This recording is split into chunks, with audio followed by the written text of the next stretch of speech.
ব্রাসেলসের অ্যাটোমিয়াম building. ব্রাসেলসের অ্যাটোমিয়াম building এটা অন্যতম দ্রষ্টব্য স্থান। ব্রাসেলসের অ্যাটোমিয়াম বিল্ডিং। অ্যাটমের শেপে বিল্ডিংটা তৈরি করা হয়েছে।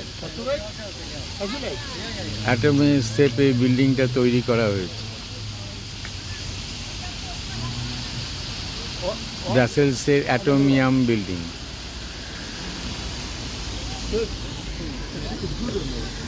তার পাশেই একটা ঝর্ণা আছে, সুন্দর ঝর্ণা।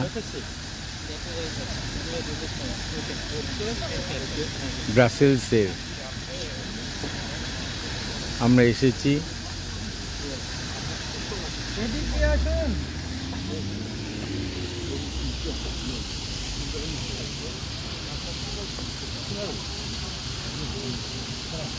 অ্যাটমের ধাঁচে এই বিল্ডিংটা তৈরি করা হয়েছে। অ্যাটোমিয়াম বিল্ডিং ব্রাসেলসে একটা অন্যতম দ্রষ্টব্য স্থান।